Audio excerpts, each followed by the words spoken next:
हरी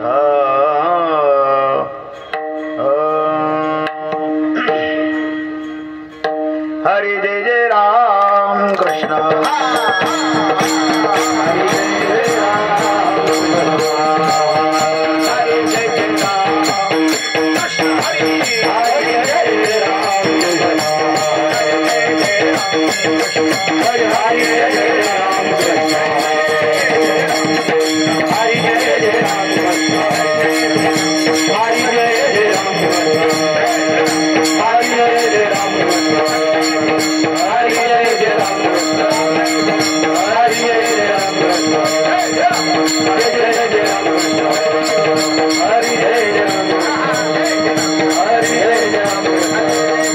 हरि जय जय राम कृष्ण हरि जय जय राम कृष्ण जय जय जय राम कृष्ण हरि जय जय राम कृष्ण हरि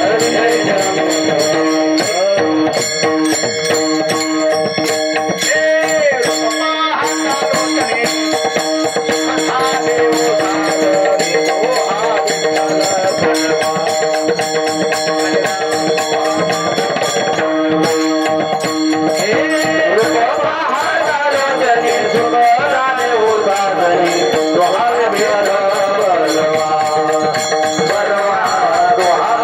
राम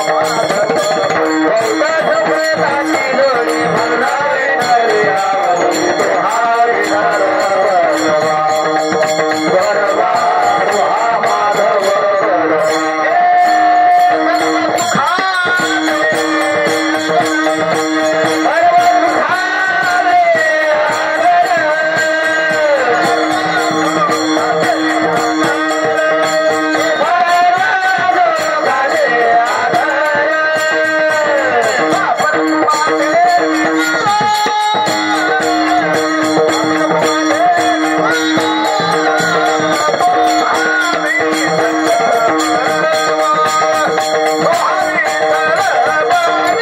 कृष्ण हरि जय जय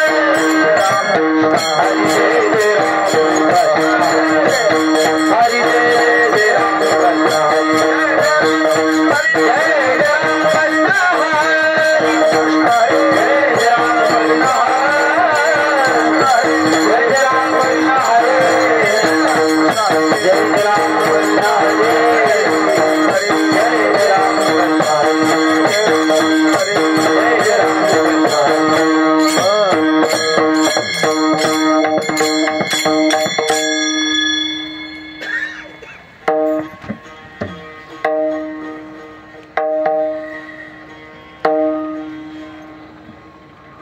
येऊनी नरदेहा विचारावे तान धरावा भजन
सोपे आवडीने गाये आवडीने गाये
देह विचारावे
भजन मार्गी चंचल चित्तासी ठेवून ठाई संताची पायलीन व्हावी भावाचे हाते धरावा निश्चय तेने भव भय देशोधडी चंचल चित्तासी ठेवून ठाई संताची पायलीन व्हावी नामा परते जगी साधन नाही सोपे आवडीने गाई सर्व काळ चंचल चित्तासी ठेवून ठाई संताची पायलीन व्हावी तुका म्हणे वंश धन्य त्या नराचा ऐसा निशयाचा मेरू झाला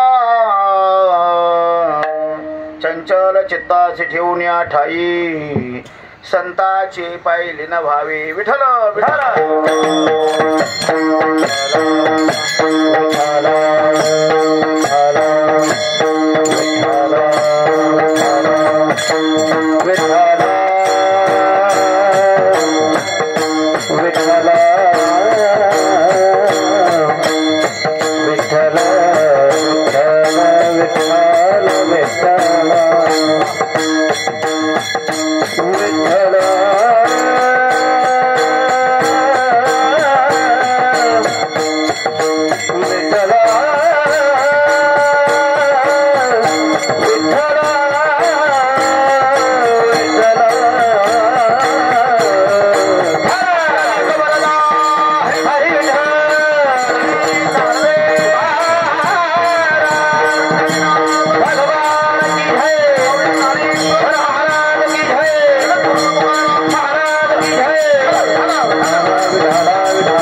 शुक्लां ब्रह्म विचार सार परमां माध्यम जगत व्यापिनीं विना पुस्तक धारयिनीं भेदां जड्यन्धकारापहं हस्ते स्फटिक मालिकां विदधतीं पद्मासने संस्थितं वन्दे त्वं परमेश्वरी भगवतीं बुद्धिप्रदां शारदां शारदा शारदां भोजवदना वदनां भुजेत् सर्वदा सर्वदा अस्माकं सन्निधिं क्रियात् पांडुरंगा कुरु प्रथम नमन दुसरे चरण संतांच्या ज्यांच्या कृपादाने कथेचा विस्तारू बाबाजी सद्गुरु दास तुका नमामि सद्गुरुं शांतं सच्चिदानंद विग्रहं पूर्ण ब्रह्म परानंदमीशमानंदी वल्लभं योऽन्त प्रविश्य मम वाचमिमां प्रसुप्तां संजीवयत्यखिल शक्तिधर स्वधाम्नां अन्यांशास चरणश्रवणत्वगादीन् प्राणान् नमो भगवते पुरुषाय तुभ्यं वंशी विभूषित करा नवनीरदाभात पितांबरा दरुण बिंब फलाधरोष्टात् पूर्णेन्दु सुंदर मुखादरविंद नेत्रात् कृष्णात् परं किमपि तत्त्वमहं न जाने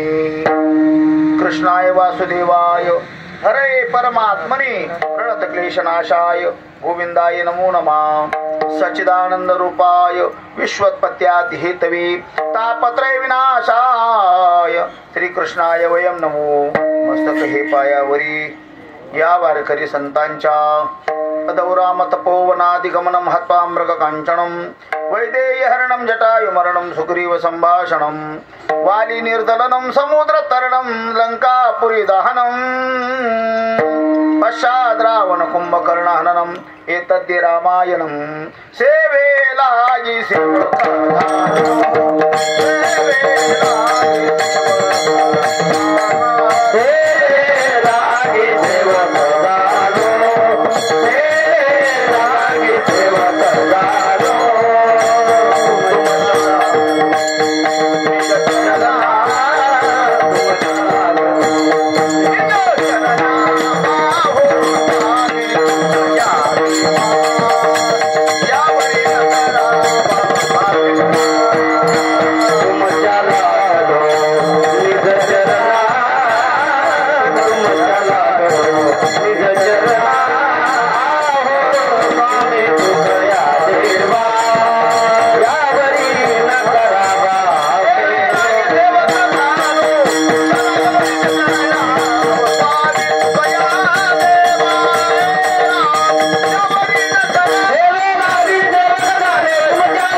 विचार धरावा पै धीर भजन मार्गे चंचल चित्तासी ठेवून ठाई संताची पाहिले न व्हावी.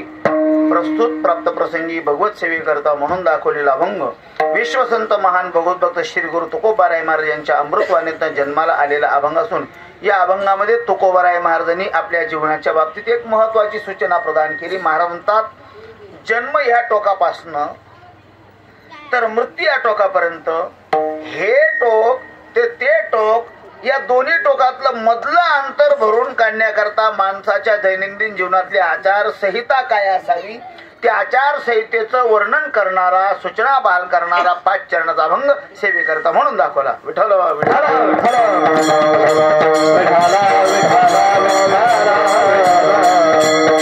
अभंग तुकाराम महाराजांचा आहे. अतिशय महत्वाचा अभंग आहे. प्रसंगोपात चिंतन दर्शविणारा अभंग आहे.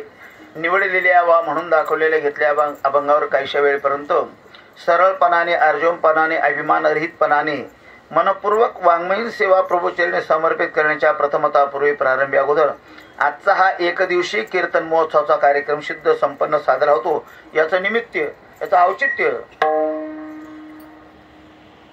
आपल्या तिगाव गावातील जाधव परिवारातील वैकुंठवासी कैलासवासी गंगा भागीरथी आईसाहेब सकुबाई नामदेव जाधव या मातेने हे लोकातला प्रवास संपूर्ण परक्या लोकांमध्ये स्थान निश्चित करायला वर्ष उलटलं. त्यांचं प्रथम पुण्यस्मरण अथवा वर्ष श्राद्ध निमित्ताने आजचा एकदिवसीय कीर्तनाचा कार्यक्रम आहे.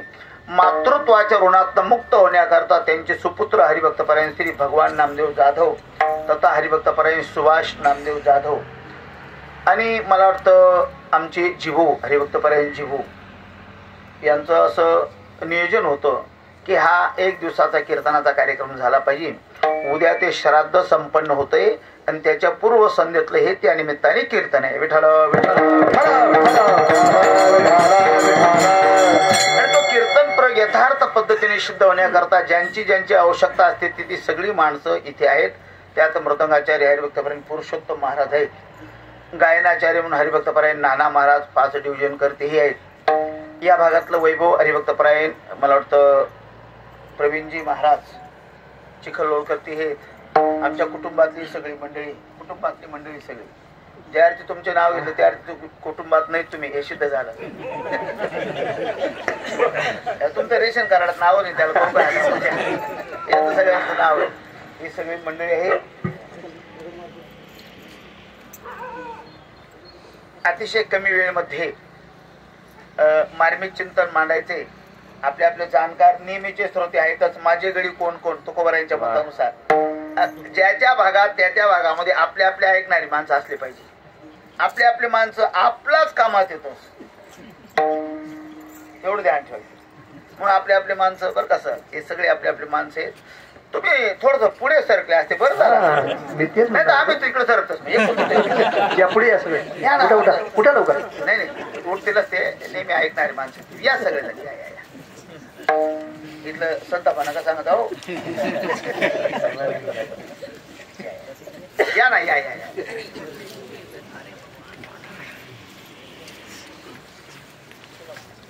हॅलो विठाला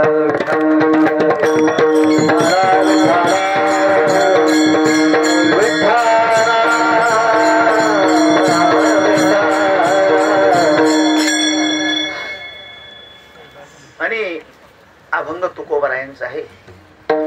त्या अभंगाकडे जात असताना मला असं पूर्व चिंतन असं मांडावं लागेल.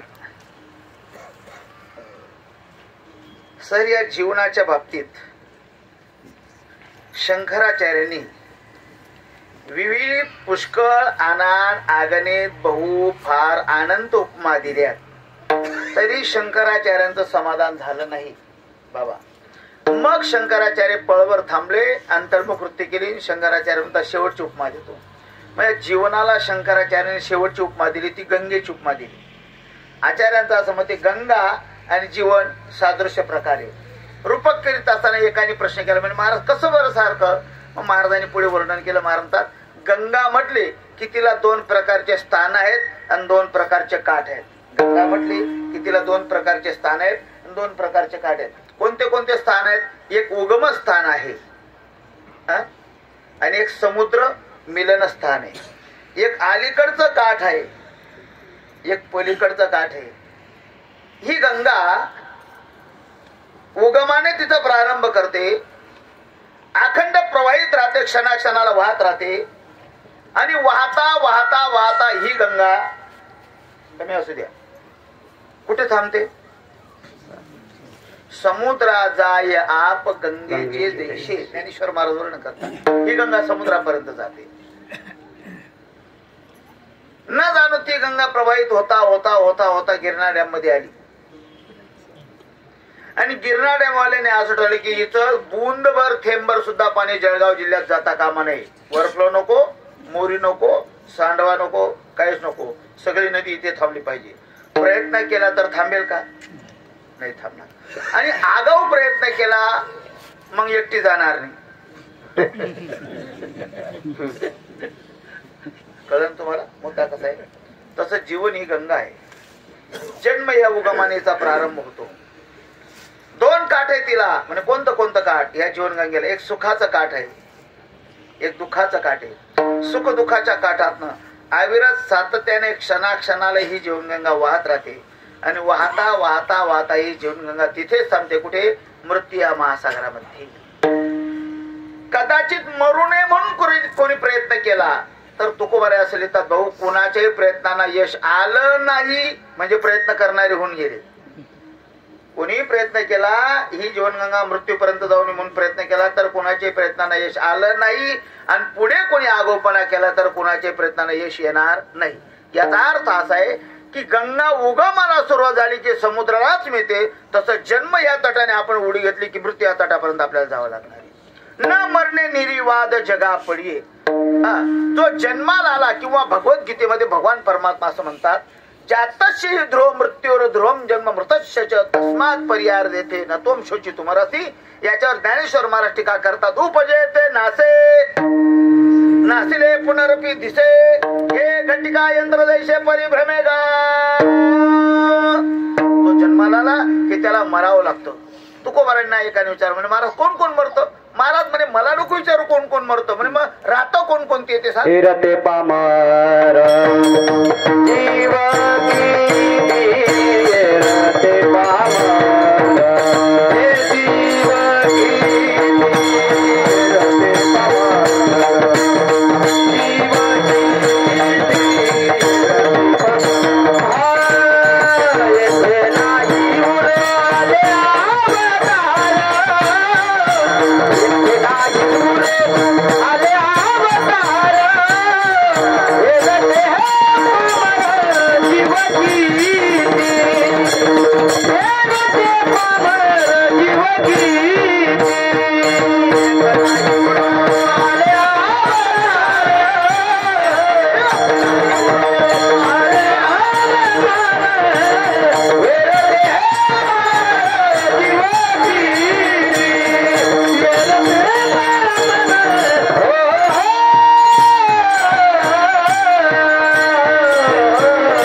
म्हणत जाईल. चालेल ना? मागे म्हटलं चालेल ना? हा ते थोडस न्यारा लाईक होते.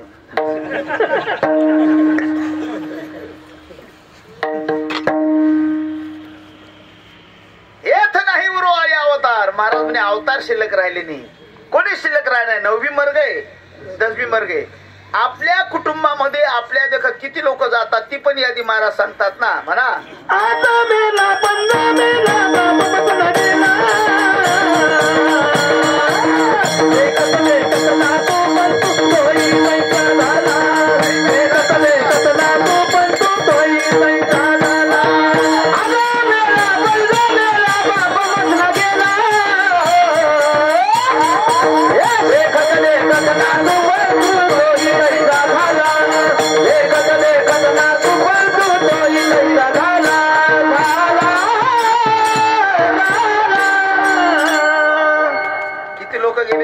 भाऊ मोजा बर का. आजा पुढे पंजा गेला.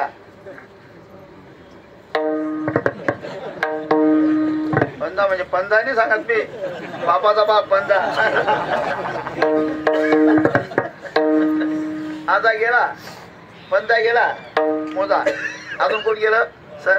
बाप गेला, नंतर अजून नातू गेला. किती पिढ्या आपल्या समोर जातात? आजा, पंजा, बाप, नातू, पंतू. किती पिढ्या जातात आपल्या पुढे? हा, 5. 5 नाही, इथे तो गोळून राहिला आपला. आणि हे मोजणारा तोही पैसा झाला, मोजणारा त्याच्यातच येते. आपण नेमकं ते सोडून देतो, दुसरा आपण पण जाणार. रहे तर कोण विचारी, कबीरजी असं म्हणतात. कोण राहणार आहे ते? सगळे जातात. अजून सांगतो बरं, तुकाराम महाराजांनी एकाने प्रश्न केला, म्हणे महाराज कोण कोण जाणार आहे? महाराज म्हणे सगळे जातात. हा, पण कोण कोण? महाराजांनी सुरुवात केली. महाराज म्हणे आस्तिकही जातात, बोला पुढे. नास्तिकही जातात, कमी वयाची जातात, अधिक वयाची जातात, विज्ञानवादी जातात, अध्यात्मवादी जातात, देव मानणारे जातात, देव न मानणारे जातात, पुरुषही जातात, महिलाही जातात. अजून बोलू, गरीबही जातात. आणि जमलं तर पैशावाले सुद्धा, जमलं तर असं राहिलं असतं. आतापर्यंत गरीब गेलेले राहिले असते आणि शिल्लक तेवढे राहिले असते 2 नंबर.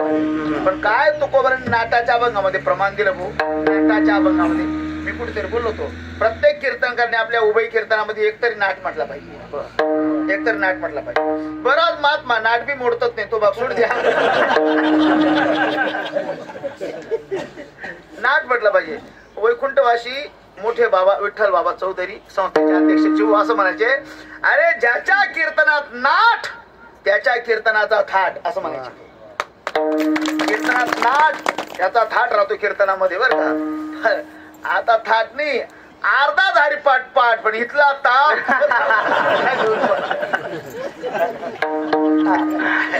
नाटाच्या अभंगामध्ये प्रवीणजी बाबा तुकोबारा असे लिहितात, डोळ्यातले धुंदे काढून टाका, संपत्तीचा धूर काढून टाका, नका डोळे धुरे, भरुणी राहू म्हणे काय. ऐका हा प्रमाण मत वाजवले.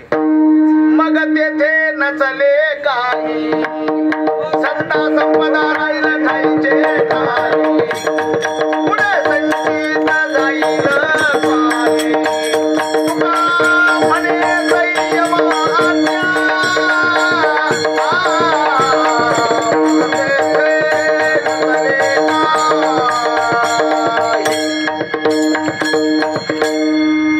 अर्थ असा आहे, तो जन्माला आला की त्याला एक ना एक दिवस अपेक्षा असो अन्यथा अपेक्षा नसो, पण जाणे ही जाणेच आहे. मग तुकोबारांना एकाने प्रश्न करतो, महाराज जाणारे त्रिकालाबाधित सत्य माझ्या ध्यानात आलं. म्हणे हा, म्हणे का हो महाराज, आपण गेल्याच्या नंतर या विश्वामध्ये आपलं काही शिल्लक राहत नाही का? प्रश्नावली बरं अभंगाकडे जात असताना, आपण गेल्याच्या नंतर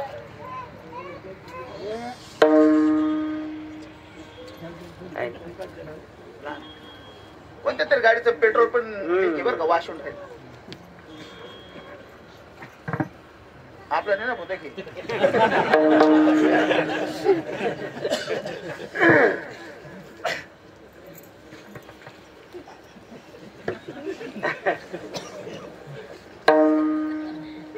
तुकोबारांना त्यांनी प्रश्न केला, व्यक्ती येऊ दे नका, कमी वेळेत मला कीर्तनकार 10:30 म्हणजे 10:30 संपवायचे. पत्रिकेमध्ये नाव आहे ना 8:30 ते 10:30. तसं वागलं पाहिजे ना आपण. सुरू करणार नाही का टाइमवर सुरू करणार. लोड शेडिंग मला काय टाइमवर बंद करतो. का महाराज म्हणे काय, आपण गेल्याच्या नंतर आपलं काही शिल्लक राहत नाही का? तुकोबाराय सांगतात देह शिल्लक राहणार, देह पंचतत्वात जाईल. म्हणजे मग शिल्लक काय राहतं? तुम्ही जे काही बरं वाईट केलेलं कर्म असेल, उत्तमाची हो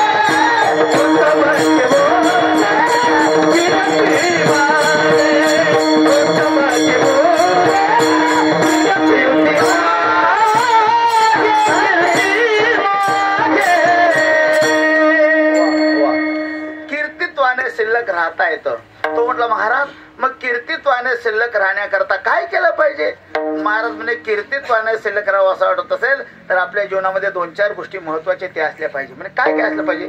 महाराजांनी सुरुवात केलं. सगळ्यात अगोदर आपण गेल्याच्या नंतर समाजामध्ये आपलं नाव, आपली कीर्ती, आपल्या गुणाचे पोवाडे गायले पाहिजे. लोकांनी म्हटलं पाहिजे ह्या माणसाची गरज होती, हा माणूस गावाला, देशाला, परिसराला, गल्लीला, तालुक्याला हा माणूस अजून पाहिजे होता, अजून जायला नको असं म्हटलं पाहिजे लोकांनी. बरं का? असं नको म्हणायला हे जरा उशिराच गेले.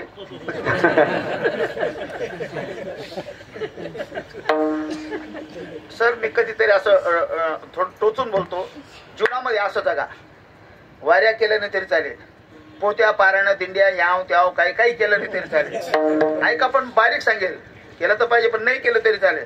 पण असं वागा, असं वागा, असं वागा की ज्या दिवशी आपण मेलो, आपली अंत्ययात्रा चालू असेल, अंत्येष्टी चालू असेल आपली, त्यावेळेला आपल्याबद्दल बोलतात ना लोक, असं वागा की आपल्याबद्दल बोलणाऱ्यांवर खोटं बोलण्याची वेळ येणार नाही. असं वागा. तर शिका झाला परमार्थ. वेगळं करायची काय करायची? 99% तिथे खोटं बोलावणार, त्यांना खोटं बोलण्याचं पाप लागू नये असं वागा. कीर्तित्वाने शिल्लक राहण्याकरता गुरुदेव लक्ष्मण तात्या महाराज असं म्हणायचे. तात्या सांगायचे कीर्तित्वाने शिल्लक राहण्याकरता 2-4 गोष्टी पाहिजे. म्हणजे काय? सगळ्यात अगोदर चांगलं बोलायचं शिका, कीर्ती शिल्लक राहते. उपकार करायचं शिका, कीर्ती शिल्लक राहते. समाज सेवा करा, कीर्ती शिल्लक राहते. देश सेवा करा, कीर्ती शिल्लक राहते. आणि या 4 गोष्टी जमल्याने ना भाऊ ईश्वर चिंतनाची तार छडा, कीर्ती शिल्लक राहते. किती महत्वाचे. चांगलं बोला, कीर्ती शिल्लक राहते. असं बोला की आपण बोलल्यामुळे समाज डोलला पाहिजे असं बोला. आपण बोलल्यामुळे समाज डोलल्यात काय न बोले, देव सुद्धा डोलला पाहिजे. बोलू ऐशे बोले, जेने बोले विठ्ठल डोले. चांगलं बोला, देव डोलतो.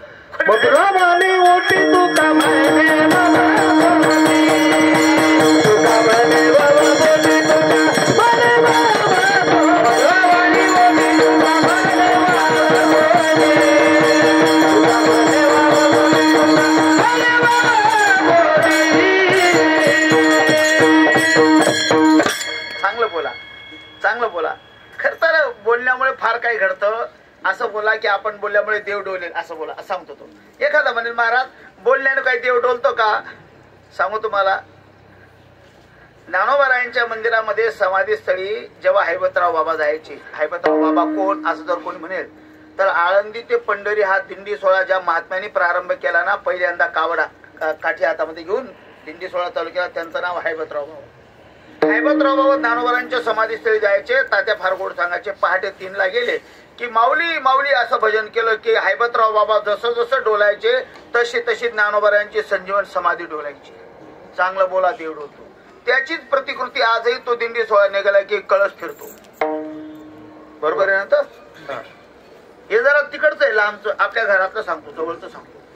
दवळीवीरचे खंडू बाबा डोलायला लागले की देव डोलायचं, हे तर मान्य करावं लागेल ना कोणाला बी. चांगलं बोला, देव डोलतो. आता आपला विश्वास बसत नाही याचं कारण आपण चांगले भुकत बी नाही. आपण चांगलं बोलत, इतके काही बेकार बोलतात ना बाबा. एक दिवशी मी सहज म्हटलं अरा मुंग्या आल्याकडे पायाला. ते घरातलं पोरं काय, बाबा थांबा थांबा. मम्मी म्हणजे काय, बाबाच्या पायाला मुंग्या आल्या, खडू दे म्हणे. खडू तो मुंगीचा खडू का? इतके बेकार बोलतात काही बाबा. पुढे विनोद केला तर मला माहिती नाही. नाना महाराज मालेगावच्या स्टँडवर होतो, घरी जाणार तो. 11 वाजले, गाडी लागे ना. 1 वाजता गाडी लागली. गाडी लागेल ना, शाळेचे पोरं बी आले. एका पोरं असा डबा खाला आणि त्याची पोळी खायला लागला. मी सहज त्याच्याकडे पाहिलं. एवढे तात्या भूक लागेल तुम्हाला? मी म्हणतो नाही भाऊ लागेल होती, पण कसं काय चालू? घ्या पोळी खा. म्हणता नाही रे तुम्ही माय गाळायची नाही, सांगते तुला कुत्रा काही.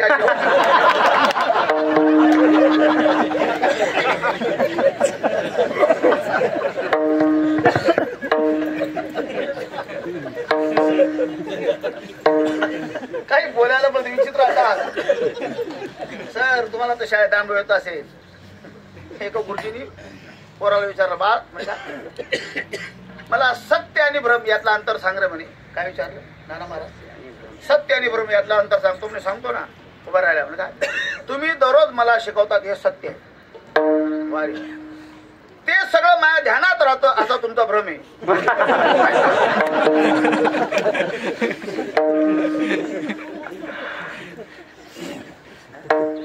चांगलं बोला. महाभारत पैदा झालं बोलण्यामुळे. रामायण जन्माला आलं तेव्हा बोलण्यामुळे माझा असा दावा असतो सर, आता तरी यांत्रिक युगामध्ये उभे कीर्तनकारणे आपल्या 1.5 तासाच्या याच्यामध्ये 2-5 मिनिटं रामायण सांगितलं पाहिजे आणि 2-5 मिनिटं महाभारत सांगितलं पाहिजे. पूर्वी शाळेमध्ये शिकवलं जायचं ते सगळं बंद झालं ना. आता कीर्तनकारणे तरी झक मारायची, ते सांगायचं, ते जिवंत ठेवायचं, असा माझा दावा आहे. कीर्तनकारणे तरी सांगायचं. का सांगायचं? भलतंच त्याच्यात काय धरलंय. रामायण म्हणतात कशाला आणि महाभारत कशाला म्हणतात? एका मिनिटात सांगून जातो पुढे जातो. महाभारत याला म्हणतात माझं ते माझं आणि माझ्या भावाचं बी माझं, याला महाभारत म्हणतात. कळते ना?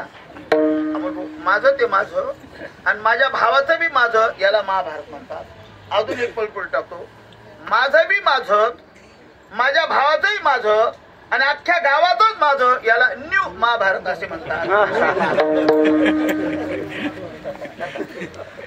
आणि रामायण कशाला म्हणतात ते पण सांगतो. रामायण याला म्हणतात हे माझं काहीच नाही, हे सगळं माझ्या बंधुराजाचं आहे, त्यांच्याच पादुका ठेवून सगळा कारभार सांभाळेल, मी काहीच करणार नाही, याला रामायण म्हणतात. कळलं का? या गोष्टी सांगितल्या पाहिजे. हे रामायण जन्माला ते सुद्धा बोलण्यामुळे आणि महाभारत बोलण्यामुळे जन्माला ते सुद्धा बोलण्यामुळे. म्हणून माणसं नेहमी चांगलं बोलावं. माणस जाणी जे बोले, झाड जाणी जे फुले, भोगे जाणी जे केले पूर्वजन्मीचे, चांगलं बोला, उत्तम कीर्ती शिल्लक राहील. नंबर 2, उपकार करा, फार उपकार करा, नाही फार जमलं तर तुकोबाराय सांगता थोडा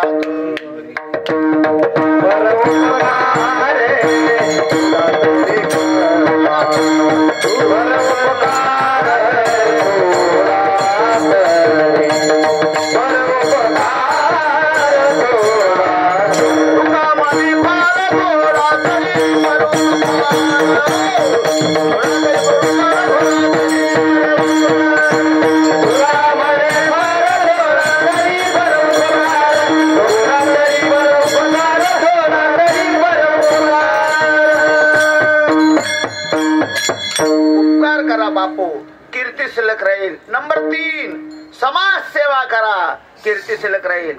गाडगे महाराज, तुकडोजी महाराज जातीवंत कोण्या संस्थेमध्ये शिकून आलेले, अध्ययन केलेले कीर्तनकार नव्हते, तरी शासनाला आजही त्यांचा आदर्श डोळ्यासमोर ठेवून वाटचाल करावी लागते. याचं कारण समाजसेवा. कोणी म्हणेल मी समाजसेवक बनेल. विवेकानंद असं बोलता बोलता बोलून गेले, भाऊ समाजसेवक होणं एवढं सोपं नाही म्हणे. मग ज्याने समाजाच्या संसाराची जबाबदारी आपल्या खांद्यावर घेतली त्याला स्वतःचा संसार पायदळी तोडवावा लागतो. स्वतःच काहीच करता येत, याला समाजसेवक म्हणतात. समाजसेवा करा, कीर्तीसेवा करा. ते नाही जमलं तर 4था क्रमांक देश सेवा करा. देश सेवा करा, कीर्ती शिल्लक राहते. सांगा ना तुम्ही, भगतसिंग, सुखदेव, राजगुरू, लहान वयात इंग्रजांच्या गोळ्या छातीवर घेतल्या पण माझा तिरंगा खाली पडू देणार नाही म्हणणारा नंदुरबारकर, शिरीष कुमार आणि 8-15 दिवसापूर्वी मी एकाचं चरित्र सांगितलं होतं, मंगल पांडे. बरं का? कधी सांगितलं मला लक्षात नाही. हे माणसं गेले हो, त्यांचं नाव घेतलं की आपल्या रक्तामध्ये चेतना येते. काय त्याग असेल त्यांच्या जीवनातला, काय त्याग असेल. देश सेवा करा, कीर्ती शिल्लक राहते. महाराज सांगतात तुम्हाला देश सेवा करता आलं नाही, समाज सेवा करता आलं नाही, उपकार करता आले नाही, चांगलं बोलता आलं नाही, नका करा. म्हणजे मग इथे सगळ्यांना अधिकार ते प्रभू चिंतन तर करता येईल ना तुम्हाला. इथे कशाच्या अधिकाराची गरज नाही, कशा काही लागत नाही. इथे फार सोपं आहे ना. मग प्रभू चिंतन करा. या देहाला आल्याच्या नंतर तुम्ही सार तत्वाचा विचार करा, म्हणजे कीर्ती शिल्लक राहील. अभंगाचं पहिलं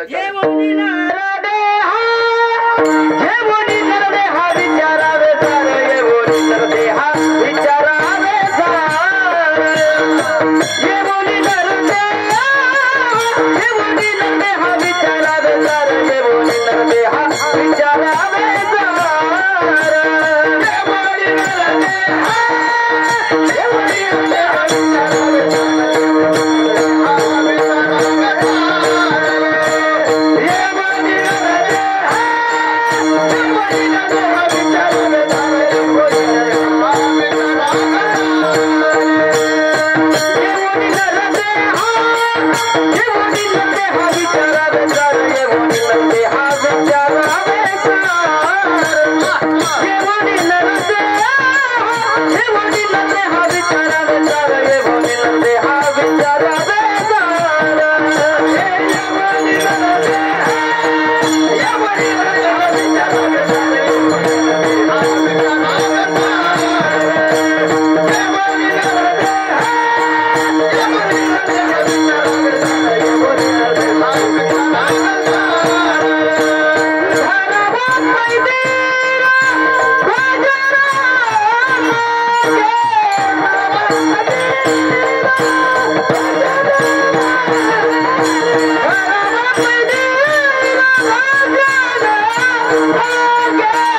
गोड म्हटलं. महाराज सांगतात नरदेहाला आला ना हे सगळं करता येत तुम्हाला, नाही करता आलं ना सार तत्वाचा विचार करा. सांगितलं ना, तर सार तत्वाचा विचार करत असाल तुकोबाराय सांगतात फक्त साराचा नका विचार करा म्हणे, मग आसार काय त्याचा पण विचार करा. खर तर शेतकरी जेव्हा सर ते असं पात झाल्याच्या नंतर, आता तो प्रकार राहिला नाही, पूर्वी होतं असं पात फिरवायची, बरं ना, पात फिरवायची, बैलांची पात असायची, ते सगळं एकत्र केलं की त्याला काय म्हणायचे, मदन मदन मदन म्हणायचे, येडका. त्याचं मदन एकत्र केलं की तो चाऊर, आता चाऊर बी नाही, चाऊर सांगता येणार कारण तू चाऊर माहिती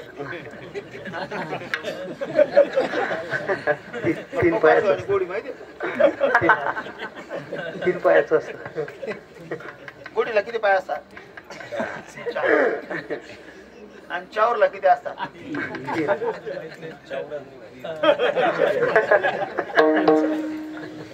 बरं नाही चाऊर माहिती. ते पांबरीच्या पाठीमागे कोळप फिरवतात ते माहितीये ना, पांबर पाठ कोळप. मामानं पोरे आपलं बरं का. आता त्या गोष्टी राहिल्याच नाही, अवघड ते अवघड ते जेव्हा ज्ञानोबाला वर्णन करतात सर, जेव्हा शेतकरी ते एकत्र करतो आणि असं उपणतो ना, उपणत असताना फलकट उडून जातो आणि घनवट राहून जातो. जे राहत ते सार आहे आणि जे उडून जात ते आसार आहे. तुकोबाराय सांगतात फक्त साराचा नाही विचार करता येणार तुम्हाला, आसार काय त्याचा पण विचार करा. सारा सार विचार, सार का आसार काय याचा विचार करा. सगळ्या गोष्टी वेळेवर कळल्या पाहिजे, काही ना काहीच कळत नाही ते आडमुठ राहतात. मी आळंदीला मागे गेलो 2-3 महिन्यापूर्वी, इंद्रायणी स्नान केलं आणि बाहेर आलो, कपडे भरलेले असं धोतर नेसत होतो, शेप तिकून आला. असं खर तर इंद्रायणीवर बिडी पिऊ घरी काही अडचण नाही.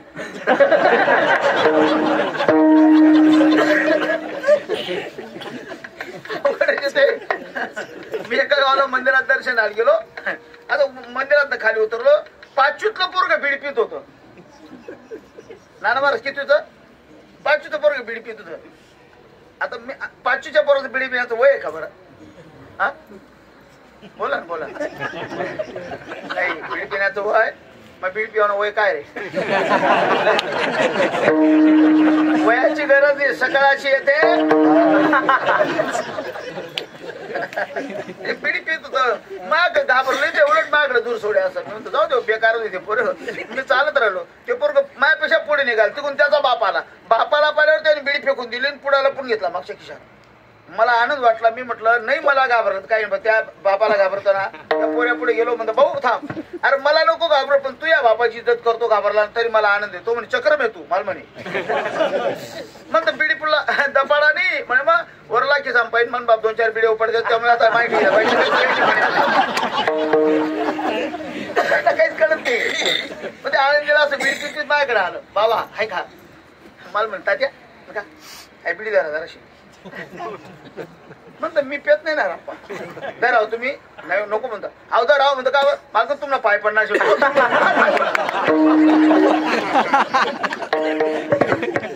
काय लोकांना काय कसं वागत तेच कळत नाही. इतकं वागणं जरी अवघड आहे तर सार ना सारता विचार करणं किती अवघड असेल. तुकोबाराय सांगतात फलकट तो संसार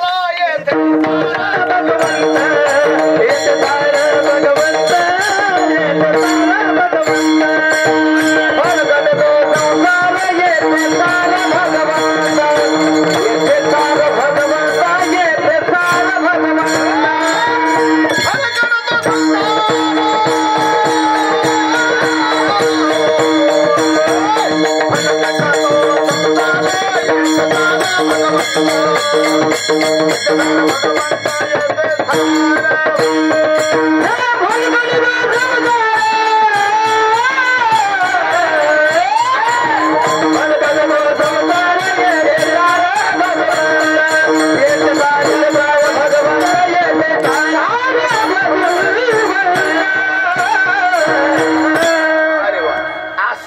संसार आहे आणि सारे भगवान सारे असणे तर त्याचं नाव सुद्धा सारे सार सार सार विठोबा नाम तुझे सार कोण नाम सारे आणि भगवान सारे त्या सार तत्वाचा विचार करा पुन्हा काय करू परमार्थामध्ये धीर धरावा पै धीर भजन मार्गी का परमार्थात तुकोबराय धीर धरायला लावतात कारण परमार्थिक पंथस्थ जर परमार्थ करायला लागला तर त्याच्यावर वेगळे वेगळे संकट आणि आघात यायला प्रारंभ होतो माझ्याकडे पहा तुम्ही आघात यायला प्रारंभ होतात माझे गुरुदेव लक्ष्मण तात्या महाराज सांगायचे बापू जोपर्यंत तुम्ही परमार्थ करून राहिले आणि तुमच्यावर काही आघात आलेच नाही की समजावं अजून देवाचं तुमच्याकडे लक्ष नाही आणि तुम्ही परमार्थ करीत असताना उत्तर तुमच्यावर काही संकट यायला लागले की नाराज होऊ नका उलट असं समजा की देवाने आपला पेपर तपासण्याकरता त्यांनी हातामध्ये घेतला हे त्याचं उत्तर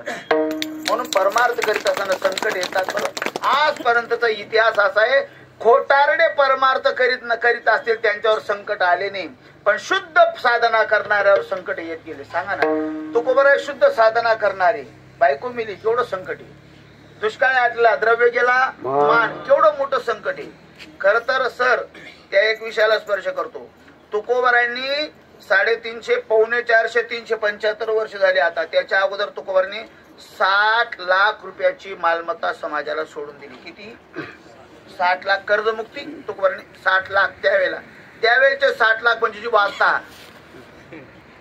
अर्ध्या महाराष्ट्राची किंमत असं म्हणा तुम्ही काय अर्थ नाही बरोबर ना हा त्याच परंपरेतल्या त्या माणसाने असं करायला नको पाहिजे कळलं ना मला काय म्हणायचं आता त्या दुःखात ना मी पण गेलोय ज्ञानोबारांना स्पर्श करून सांगतो मी सांगतो कधीतरी त्या अरे कीर्तन करीत असताना कॅशिट ऐकून नसावं अनुभवाचं कीर्तन असावं जी भाऊ 5-6 वर्षापूर्वी वेगळा निघालो मी आपला समाज तसा पवित्र समाज आहे लवकर वाटे पडतात आपल्याला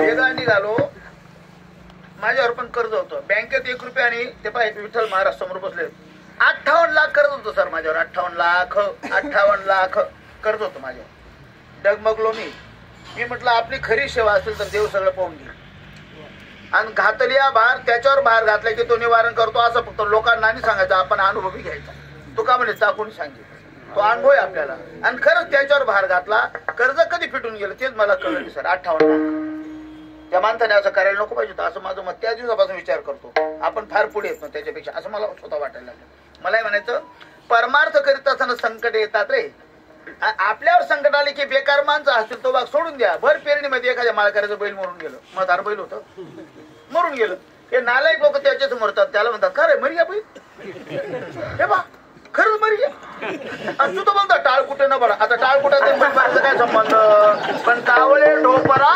तिथेच बसते ते बेकार मला तेच टोचून बोलतात बाबा पण अजिबात गांगरू नका अरे एक गोष्ट सांगू पांडव वनवासात निघाले सर पांडव वनवासात निघाल्याच्या नंतर सगळे पांडव नाराज झाले पण अर्जुन रडायला लागला न रडणारा कधी न रडणारा त्याच्या डोळ्यात आसूर आले भगवंतात अर्जुना रडतो का बरं म्हणे काय रडू नको तू जगाचा बाप पिता अमश्य जगतो माता धाता पिता मम असं तुझं मत आहे तू अखंड आमच्या बरोबर आणि तू बरोबर असताना एवढे संकट आमच्यावर यावे अरे धिक्कार असो आमच्या जीवनाला पण आता वनवासाला जावंच लागेल ठरलंय ना तसं थांब म्हणे जाऊ नको म्हणे काय देवाने काय केलं देवाच्या हातामध्ये अंगठी होती अशी अंगठी काढली आणि अशी देऊन दिली अर्जुनाने ती अंगठी नको म्हणे देवा मला अंगठी नको अरे घे कामात येईल तुला म्हणे काय कामात येईल वनवासाला जात असताना कोणताही धातू बरोबर नसावा नको तुझी अंगठी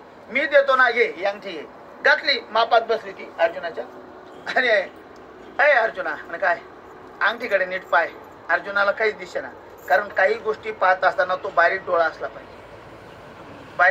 पाहिजे मोहराच्या अंगावर भरपूर डोळे पण सृष्टी पाहण्याकरता तो डोळा पाहिजे मोरांगी असोशे पिशे असे ते डोळसे परी एकरी व्यर्थ वाया. तसं काही गोष्टी पाहण्याकरता तो हातला बारीक डोळा पाहिजे. ए अर्जुना, अरे त्या डोळ्याने पाय त्या अंगठीवर काय आहे. तर अर्जुनाने असं बारीक पाहिलं तर त्या अंगठीवर एक अक्षर असं लिहिलं होतं. काय लिहिलं होतं बघा भाऊ, ए भी दिन निकल जाएंगे. काय लिहिलं होतं, ए भी दिन निकल जाएंगे असं लिहिलं होतं. म्हणजे हा वाचलं ते. जेव्हा तुझ्यावर संकट येईल तेव्हा फक्त ते वाचून घेत जाय, समाधान होतं. अर्जुन निघाला, लाक्षागृहामध्ये जाण्याचा प्रयत्न केला. तिथून कसे तरी वाचले आणि मग अंगठी वाचली. ए भी दिन निकल जाएगी. अर्जुन म्हणे या दिवस निघत जाते. कळतं ना तुम्हाला, संकट आलं की अंगठी वाचून घ्यायचं, ए भी दिन निकल जाएगी. असं करता करता वनवास संपला. घरी आले, युद्ध झालं, युद्धभूमी उभे राहिले. ए भी दिन निकल जाएगी. युद्ध संपलं, 18 दिवस झाले. सगळ्यांचा निपात झाला. सगळे कौरव मेले. गांधाऱ्याची पुटी शतमूर्ख सगळे मेले. आणि मग राजसिंहासनावर पांडव बसले.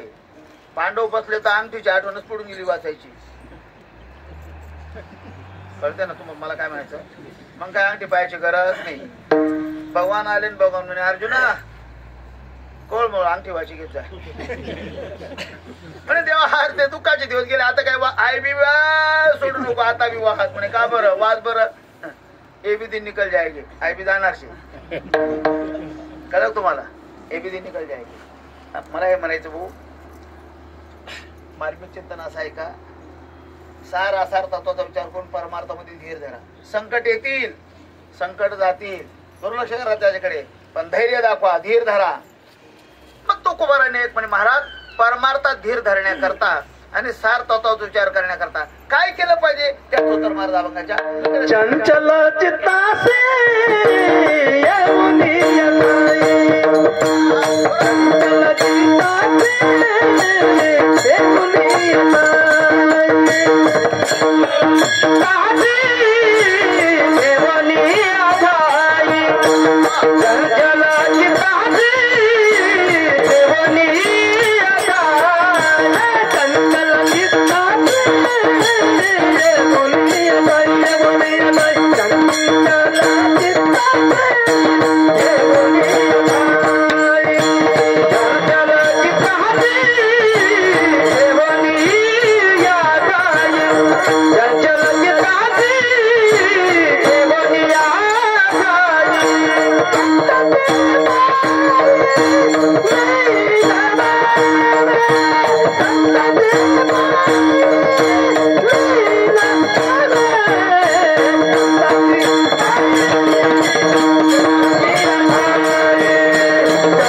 चित्तासे येऊनी येताई, चंचल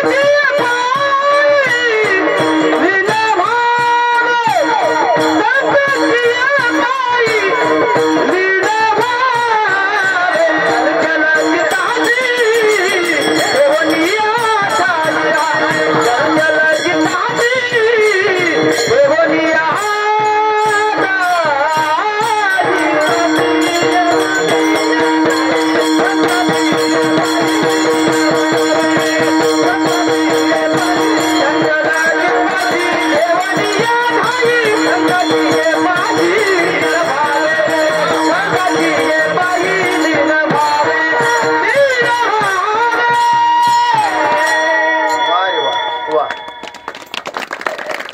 वातावरण आहे, काही अडचण नाही, सगळं जिथलं तिथे. जेव्हा असं वाटत होतं तुम्हाला तो वनाने मग कस खावे, तो वनाने कस खावे, त्याचं काही नाही. मी बी म्हणून तरी होतच काय कोणा वाजून ओस पडलं काही. नाना महाराज ऐन वेळेला आमंत्रण दिलं त्यांना, ऐन वेळेला आले. खर तर ऐन वेळेला येणारे माणसं मोठ्या मनाचे असावे लागतात. नाही तर लोक ऐन वेळेला नाही भाऊ, कोण जागावर जाऊ भाऊ. माझे जुने जोडीदार आहेत आणि त्यांच्याबद्दल मी बोलणार आहे. शेवटी शेवटी एक पटकन अभंग संपून घेतो, एक मार्मिक बुद्ध हाताळणारी या निमित्ताला अनुसरून. महाराज म्हणतात चंचल चित्त स्थिर करा भाऊ. चित्त स्थिर करणं बोलता अवघड आहे असं अनेकांचं मत आहे. अवघड जरी आहे, कसं का कुलूप असते ना, पण त्याला एखादी तरी बिगर चावीचं कुलूप आहे बा, असं झालं का कधी? काय बिगर चावीचं भले एखादी चावी अशी असेल तिला कुलूप नाही.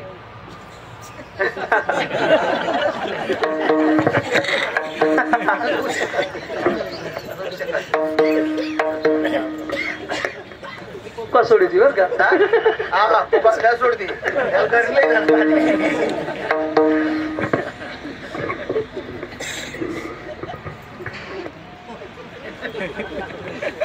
रुपये ना बरा मागितला.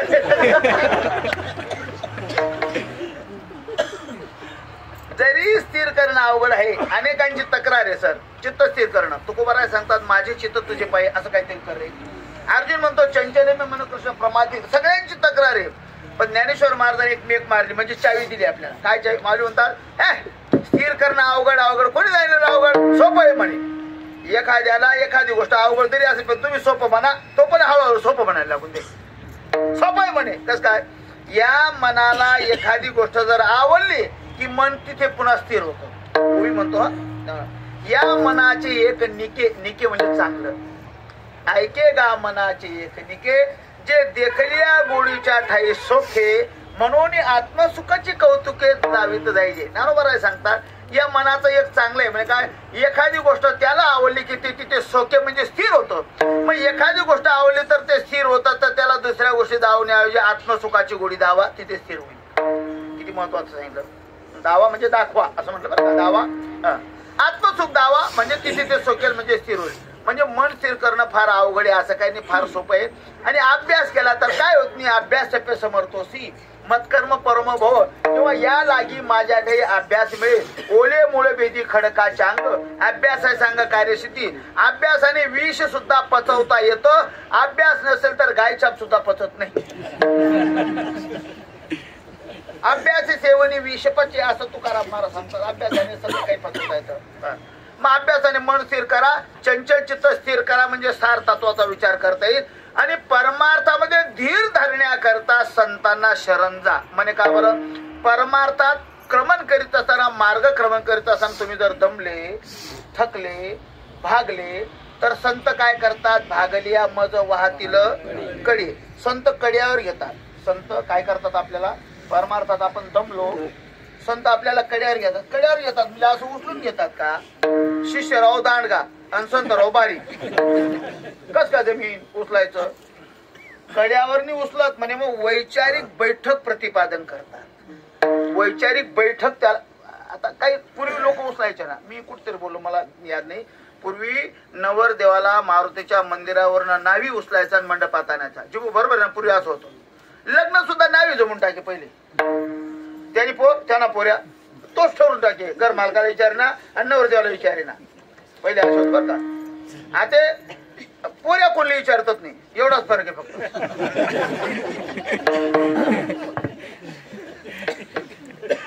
आता बघा प्रेम महाराज नावी उचलून आणायचा. आत नवरदेवाला मारुतीच्या मंदिरावर उचललं नाव्याने की मंडपात आणून ठेवायचा. आता नाईनी अंग काढून घेतलं. याचं कारण पहिले नवरदेव धाकला राहायचं. आता अमोल जे आपलं घोडं बसाड देत असत.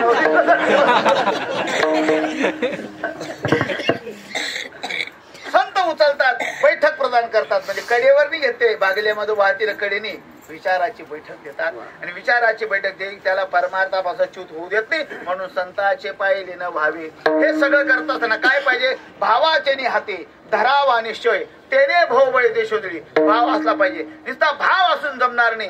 अनेक मार्ग जर उद्धारा करता असतील, योग मार्ग, कर्म मार्ग, ज्ञान मार्ग, तीर्थाटन मार्ग, सगळे मार्ग असतील, पण सगळ्यांपेक्षा सोपा मार्ग जो ना त्याचा माणसाने अभ्यास केला पाहिजे. नामा परते जगी साधन नाही आवडीने गाय सर्व काळ. हे सगळं करणारा कोणत्या का वंशात असे ना त्याचा वंश धन्य झाल्याविना राहत नाही. तुका म्हणे वंश धन्य त्या नराचा, ऐसा नेशियाचा मेरू झाला विठोबा रखुमा. जय जय रखुमा जय रखुमा रखुमा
तुका म्हणे वंशधन्य त्या नराचा ऐसा निश्चयाचा मेरू झाला.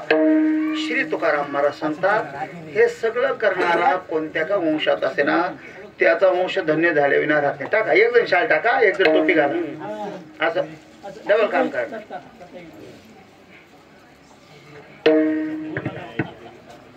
टोपीवाला टोपी घाला.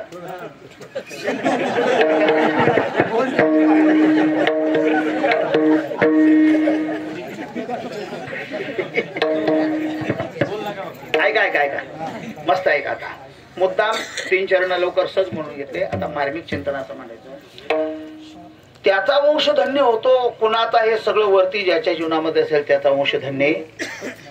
जाता जाता एक मुद्दा मला हाताळायचा तो असा. आज वैकुंठवासी मातोश्री सखुबाई नामदेव जाधव यांच्या वर्ष श्राद्धाच्या निमित्ताने मातृपितृ ऋणमुक्त होण्याकरिता मातृत्वाच्या ऋणात मुक्त होण्याकरता त्यांचे दोन्ही सुपुत्र हरिभक्तपरायण श्री भगवान नामदेव जाधव आणि हरिभक्तपरायण भूषण नामदेव जाधव असंच ना नाव. सुभाष नामदेव जाधव हा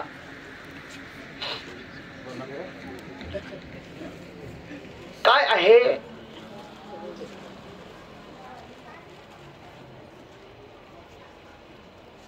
सगळ्यांनी सार तत्वाचा विचार करायचा. पुन्हा पहिल्या चरणात आला सर. आता आपल्या करता कीर्तन करतो. सार तत्वाचा विचार करा म्हणजे परमार्थ करा. परमार्थ करा देवाची शरणागती पत्करा म्हणजे सार तत्वाचा विचार करा. टाका पडपड. भगवान परमात्मा सांगताय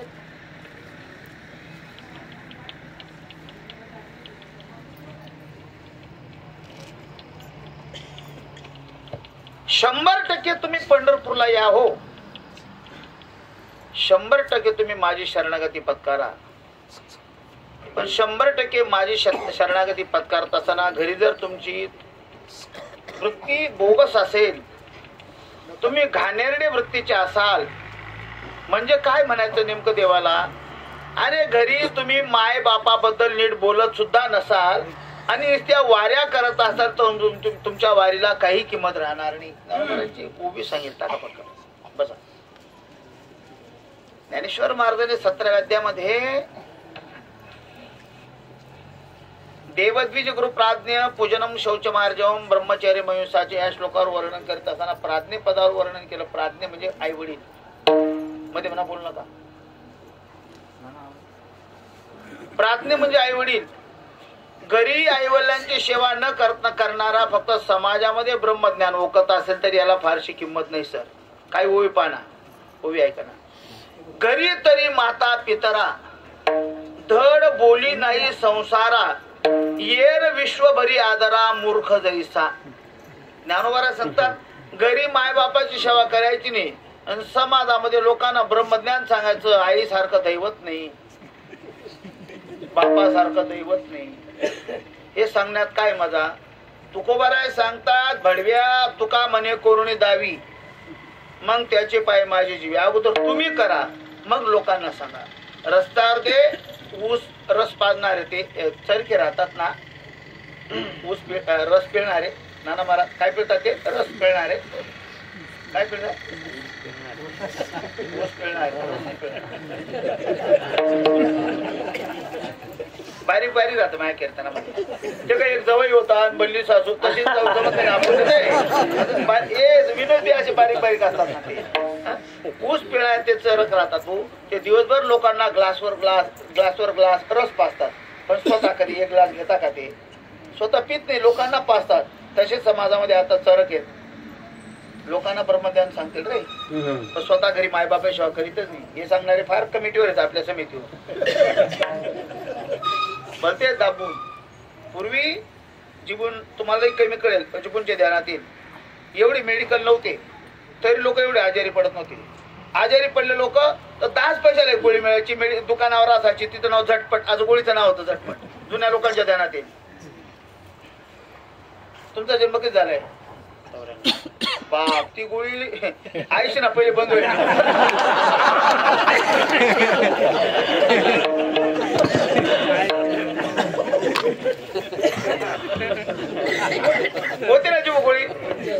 गोळी ती हा गोळी काय मी नकाच्या मारा 95 एक पैकी घ्यात का 95 एक आहे मी 70 नाही वा बाय आपला घरनाच म्हणा विरोधाचे बाकी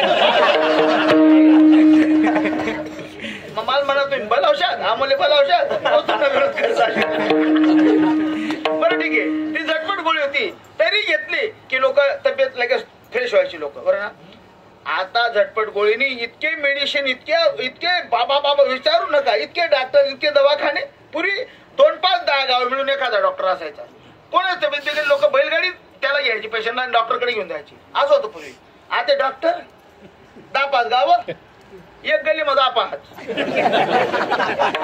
विनोद सांगतो पुढे पुढे अगो 2-5 वर्षात असे येईल डॉक्टर अशा डालका सुया सुया द्या सुया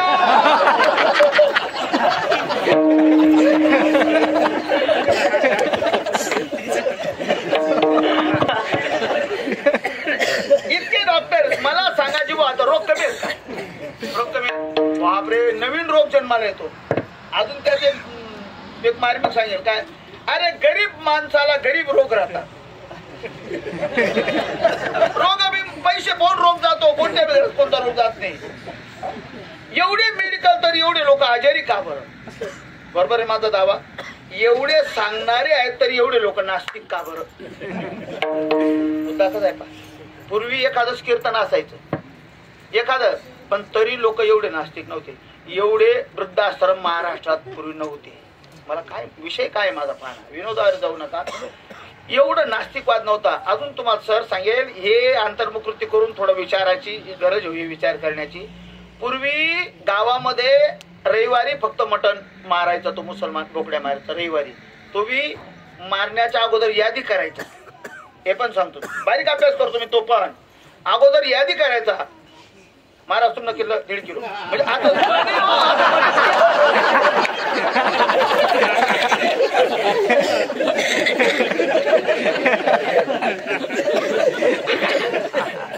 अशी यादी करायचं ऐका आणि नंतर मारायचा बरोबर बोलतो ना मी ते बी रविवारी मारायचा पण रविवारी एकादशी आली तो बंद चतुर्थी आली तो बंद मारत नव्हता तो मला सांगा तेवढ्या इतके कीर्तन नव्हते तेव्हा आता इतके कीर्तन आणि इतके कीर्तनकार असा फाटा नाही की तिथे मटनचं दुकान नाही सांगा हिशोकांती काय अरे काय काय गावात इतके बिनआबरूचे इतके नाले मंदिराच्या समोर बी मटणाचं दुकान मंदिराच्या समोर आमच्या गावा शेजारी मिल्याला विचारा कधीतरी मिली नव्हतं एका गावाला छत्रपती शिवाजी महाराजांच्या समोर मटणाचं दुकान भानगडी झाल्या मोठ्या मारामाऱ्या झाल्या आपण बी खानदानी हिंदू आहेत ना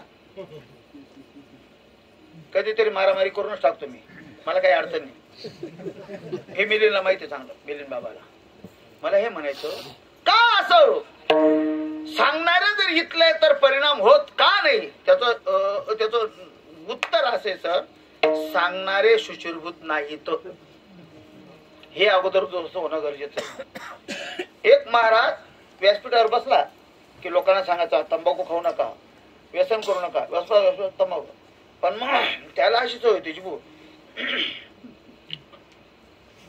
आणि मग प्रवचनाला सुरुवात करायचा प्रवचन असायचं ते प्रवचनाला भरपूर गाव जमा व्हायचं सांगायचे महाराज चांगलं पण ते तोंडात सगळं मटेरियल 2 तास असायचं पिचकारी महाराज बी जागा राही ना मग बोलता बोलता लोकांच्या अंगावर थुंकी उडी अशी थुंकी उडायला लागली लोक भावना प्रधान सण करून घ्यायचे बेगपूर घासा पुढे भरला तो बाबा तुम्ही रामायण इतकं भारी सांगतात बारीक बारीक मुद्दे सांगतात पण ते तुमच्या तोंडातली थुंकी उडताना ते भलतं घाण वाटतं बाबा म्हणे चक्रम म्हणे काय ती का थुंकी असते का म्हणे मग जेव्हा मी रामायण सांगायला बसलो की त्यावेळेला विश्वातल्या सगळ्या नद्या गंगा यमुना सरस्वती तापी तुंगभद्रा सगळ्या पवित्र होण्याकरता माझ्या मुखामध्ये येऊन बसतात तीर्थया ठाया येती पुण्यत व्हावया पोऱ्या बर बर बर बर बर बर तो पोऱ्या तसा बेकारच होता दुसऱ्या दिवशी प्रवचनाचा त्या पोऱ्याने काय केलं 2 महिन्यापूर्वी त्याचा मित्र मरेल होता त्याची आस्ती गंगेत टाकण्याकरता काढून ठेवल्या त्या दळा सगळ्याचे हाड घेतले त्यांनी संध्याकाळी घरी आला पीठ केलं असं आणि पुढी बांधून प्रवचनाला बसला बाबाला काय माहिती हो सुरू झालं प्रवचन थुंकी उडायला लागली पोरं उभा राहिला ती खिशात पुढी काढली म्हणे बाबा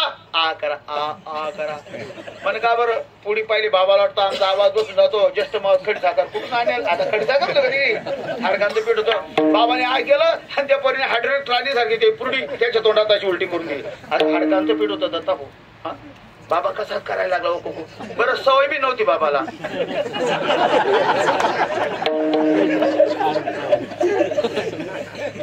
सवय अशी मग काय वाटत नाही का नाही. काय टाकलं रे. काय नाही बाबा. आपण काय टाकलं. काही नाही म्हणे नाशिक जाऊन भाडा पैसा नाही. पण मग आणि सगळ्या नद्या आल्या तर फक्त अस्थि विसर्जनाचा कार्यक्रम दुसरं काहीच केलं नाही. लोकांना सांगण्यात काय मजा आहे. घरी माय बापाची सेवा करा आणि मग लोकांना सांगा. 100% परिणाम होईल. 100% परिणाम होईल. हे महाराज आहेत ना, यांच्याकडे पाहून घ्या. नाना महाराज यांच्या आईचं वय 106 वर्षाचं. हे सगळं का सांगतो, सगळं फिरतो. 106 वर्षाचं वय, आईकडनं काहीच होत नाही. सगळी व्यवस्था ते करतात. आईचे कपडे पातळ धुण्यापासून तर स्नान, केस विंचरण्यापासून तर स्वयंपाक आणि जेवणाची व्यवस्था करून मग बाहेर फिरतात. अशा माणसाने कीर्तन नाही केलं ना तरी आमच्यापेक्षा ते चांगले असं म्हणतात. मला हे म्हणतात. आणि आपल्या तालुक्यात असे बेकार कीर्तनकार आहेत, आज बी जिवंत आहेत. मायबापा शिवा कधीच त्यांनी केली नाही. त्यांची पण यादी वाचून दाखवेल मी. पण तुम्ही सगळा भांडलेला आहे दिशे. त्यामुळे 40 वर्ष झाली हे करायला. आणि आजही सर माझ्या वडिलांचं वय 91 वर्षाचं. या महाराजांनी पाहिले माझी. मी पाया पडल्याविना कधी बाहेर निघत नाही आज मी. आणि त्यांच्या पाया पडून कीर्तनाला गेलो ना, लोकांना शिव्या दिल्या तरी लोक म्हणतात तात्या खासच कीर्तन झालं. माझा तो अनुभव. आणि न पाय पडताना गेलो लोक म्हणतील तात्याने कीर्तन पडी घेवर का. असंच म्हटलं पाहिजे लोकांनी. त्यांच्या त्या सेवेची महती ही मी अनुभवाने सांगतो. मला म्हणायचं आई वडील असेपर्यंत आई वडिलांनी सेवा करा बापू. पण आई वडील जर आपल्यातनं कालाच्या ओघात गेले ते राहूच शकत नाही. कोणाला पुरले आपल्याला पुरत ते गेले. दशक्रिया ही त्यांची सेवा आहे. पिंडदान ही त्यांची सेवा आहे. पिंडदान करत असताना आपल्या घरातनं माय गेली असेल, बाप गेला असेल तर मुलांनी किती पिंड पाडायची याला पण शास्त्र आहे. नाना महाराज 52 पिंड पाडायचे असतात. किती? 52 पिंड पाडायचे असतात. जिथून प्रेत उचललं घरात तिथे पण पिंड पाडायचे असतात. स्नान विधी झाल्याच्या नंतर पिंड पाडायचे असतात. 20व्याच्या ठिकाणी पिंड पाडायचे असतात. अंत्येष्टीच्या ठिकाणी पिंड पाडायचे असतात. दशक्रियेला पिंड पाडायचे असतात. 13व्याला पिंड पाडायचे असतात. आणि त्याच्यानंतर प्रत्येक महिन्याला आपण मासिक श्राद्ध घालतो. त्याला पिंड टाकायचे असतात. आणि मासिक श्राद्ध झाल्याच्या नंतर जसा उद्या आईचा कार्यक्रम आहे याला म्हणतात वर्ष श्राद्ध, किंवा काही भागामध्ये पूर्ती श्राद्ध म्हणतात, किंवा काही भागामध्ये भरणी श्राद्ध म्हणतात. अन्य अन्य त्याचे नाव आहेत. आणि आपण वारकरी त्याला प्रथम पुण्यस्मरण असं म्हणतो. हा उद्या कार्यक्रम आहे. उद्या काही ब्राह्मणाच्या भूदेवांच्या साक्षीने पिंडदान करायचं असतं. मुलाने हे सगळं करायचं. आई वडिलांची सेवा करा. भाऊ एखाद्या पुढाऱ्याला आणायचं असलं तर आपल्या गावातल्या लोकांना अमाप खर्च करावा लागतो. मला सांगा, पंढरीश परमात्म्याला द्वारकेवरनं पुंडलिकाने आणलं तर पुंडलिकाने काय खर्च केला? काहीच केलं नाही. पुंडलिकाने फक्त मायबापाची सेवा केली. आणि बापाची सेवा करत असताना भगवान परमात्मा तिथून निघाले पुंडलिकाच्या भावार्था. गोकुळी होळी झाला येता निज प्रेम भक्ती भक्ता घ्या घ्या आता म्हणत असे. तिथून भगवान परमात्मा निघाले, पंढरपूरला पोचले. पुंडलिकाने आपल्या बापाचे पाय आपल्या मांडीवर घेतले होते. पाय असं दाबत असताना भगवान मागून आले, माझ्याकडे पहा. आणि देवानी ते स्पर्श केला. म्हणे हे पुंडलिका, हे काय मागे पाय, मी आलो. पुंडलिकाने मागे पाहिलं नाही. पुंडलिक बोलला, कोण तू? अरे मी विश्वाचा बाप आहे. पिता हमस्य जगतो माता धाता पितामहम वेद्यम पवित्र ओंकार वृक्षामयुज्य. मी विश्वाचा बाप आहे. मग पुंडलिक म्हणे काय करू? अरे माझ्याकडे पाय. योगी जपी तपी सगळे माझ्याकडे पाहतात. तू काय तिकडे तुझ्या बापाकडे पाहतो? पुंडलिक म्हणे जोपर्यंत माझ्या बापाचे पाय माझ्या जवळ आहेत तोपर्यंत मला कोणत्याच बापाची आवश्यकता नाही. साधना असेल भाऊ. म्हणून आई वडील असेपर्यंत आई वडिलांची सेवा करा बापू.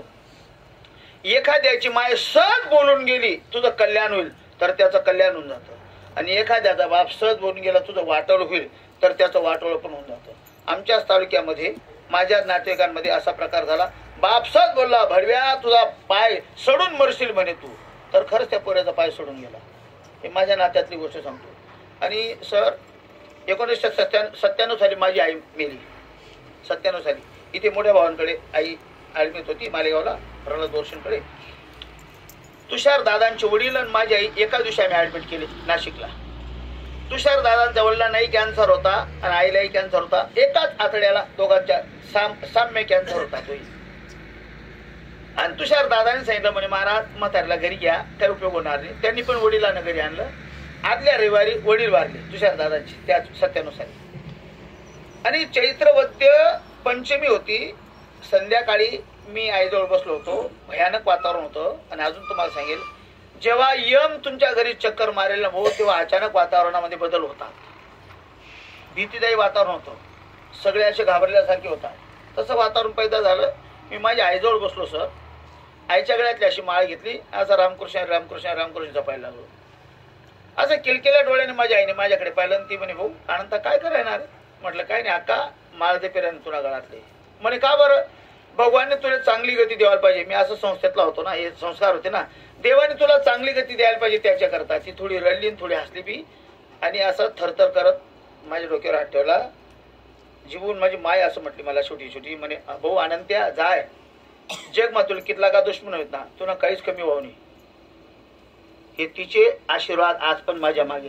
गल्लोगल्ली आपल्या विरोधात लोक आहेत, मला काहीच फरक पडत नाही, काहीच फरक पडत नाही. मी स्वतःला असं म्हणून घेतो, जोपर्यंत माझ्या आईचे शब्द जिवंत आहेत ना, तोपर्यंत नालायक वाढतच राहू, काही मला फरक पडत नाही, असं माझं मत आहे. अरे ते आशीर्वादाची ताकद फार पॉवरफुल आहे ना. आई बापाने आशीर्वाद दिले पाहिजे. म्हणून आई बापाच्या आशीर्वादाला आपण कसे पात्र होऊ एवढं सांभाळा, अपात्र होणार एवढं सांभाळा. 100% देव सुद्धा आपल्या घरी काम करेल, कामाला येईल देव आपल्या. इकडे तिकडे वाऱ्या दिंड्या पोत्या पाऱ्या आरळ्या मारण्यात मजा आणि आई वडिलांची सेवा करा. आई वडिलांची मी कीर्तन 100% करतो. माझ्या वडिलांनी जे सांगितलं ते मी ऐकतो बरं आज बी. ते चिराई नावाचा गाव आहे, चिराई. अशी चिराई नाही, चिराई मठ. ते माझ्या मळ्यापासून 3-4 किलोमीटर, फक्त 3-4 किलोमीटर. तिथे दरवर्षी सप्ताह असतो. मला नाही आमंत्रण देते, कारण मी त्याची मालिका नाही ना. तिकडे मालिका नावाचं मॅटर आहे, मी त्या मालिकेचा नाही. मी मास्तर बाबाच्या मालिकेतला आहे, इकडच्या मालिकेत. माझे वडील मास्तर बाबाचे शिष्य. त्याही दिवशी बोललो तुम्ही आपल्या मळ्यात बोले महाराज असताना बोललो त्या दिवशी. ते मला आमंत्रण देत नाही. नेमकं एक दिवशी रात्री 8:30 वाजता ते माणसं घरी आले, आपल्या मळ्यात आले. का बरं आले? तर तिथे नियोजित कीर्तनकार आले नाही, तर मला घ्यायला आले. आणि कीर्तनकार बी तसे विद्वान होते, कंदानेकर राजू बाबा.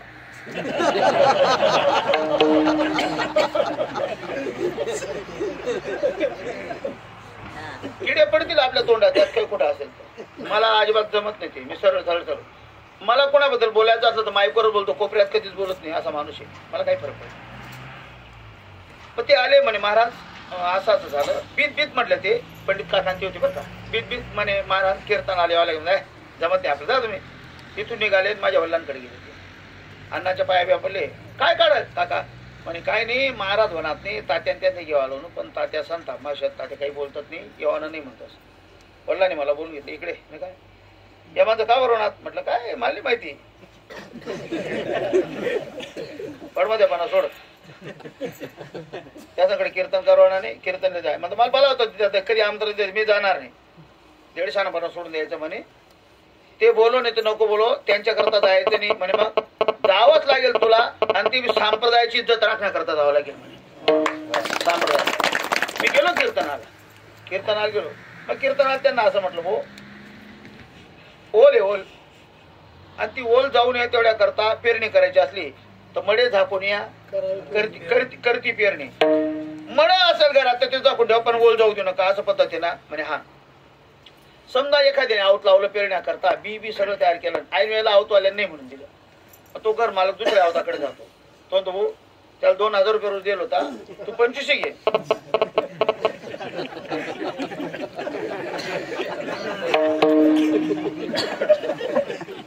हाय बाकी राहते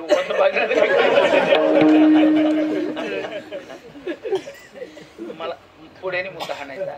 एकच सांगायचं भाऊ, खरंच माझ्या बापाचे शब्द मी आजही सांभाळतो. मला काहीच कमी पडत नाही, काहीच फरक पडत नाही, काहीच नाही. माई वडील असेपर्यंत सेवा करा. या कुटुंबातल्या मातोश्री, मला वाटतं वडील तर अगोदरच गेलेले. वडिलांना 2012 मध्ये वडील गेलेले. मला वाटतं जिगूनपेक्षा बरेच मोठे होते ते. हा, आणि त्यांच्यानंतर गतवर्षी मातोश्रींनी हे लोकातला प्रवास संपवला, परक्या लोकांमध्ये स्थान निश्चित केलं. त्यांच्या निमित्ताने तुकोबरायांच्या अभंगावर आपण चिंतन केलं. अभंगात पूर्ण नाही जरी सांगितला, पण एक शब्द सुद्धा त्या अभंगातला आपल्या उद्धाराला कारण ठरू शकतो.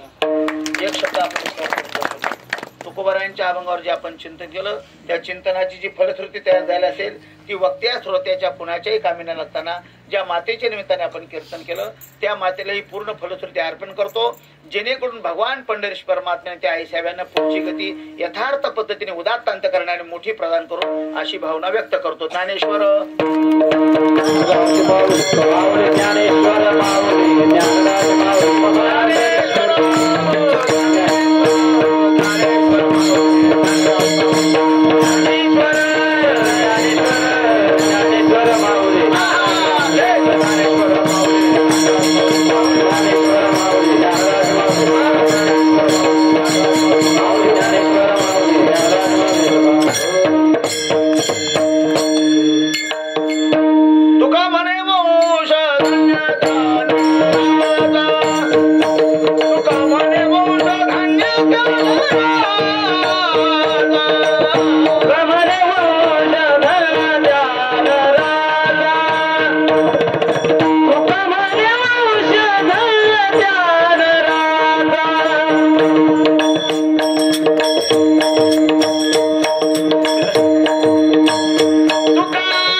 भगवान की जय. चहा घेतल्याशिवाय कोणी जाऊ नये.